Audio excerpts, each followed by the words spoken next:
Başımıza kıyamet mi kopardı? Ayşem Erzurum'a gelin olaydı. Üstümüze gökten taş mı yağardı?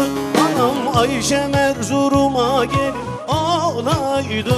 Bana olaydı canım olaydı. Ayşem Erzurum'a gelin olaydı. Bana olaydı canım olaydı.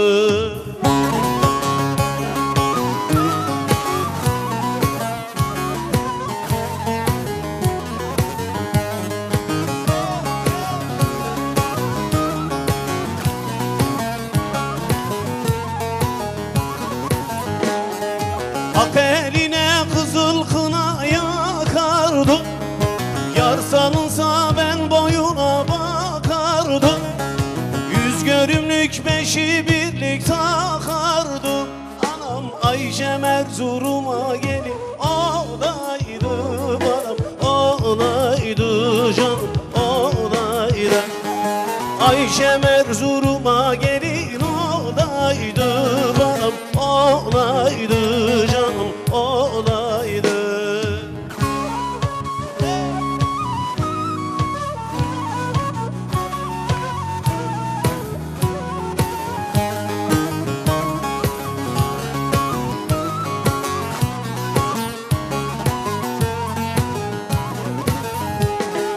Altın yere düşse bile paslanma. Seven gönül sarmayınca uslanma. Su göksüme bir başkası yaslanmaz. Anam Ayşem Erzurum'a gelin olaydı. Bana olaydı canım olaydı.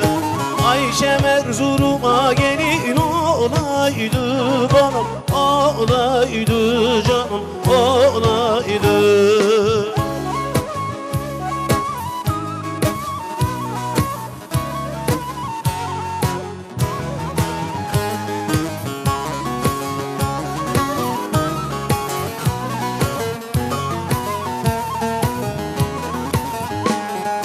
Bugünden çıksaydı düğün alaya, eş dostumuz oynar idi halaya.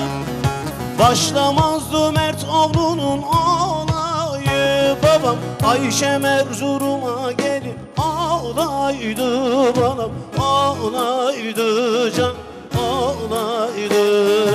Ayşem Erzurum'a gelin olaydı. Babam olaydı canım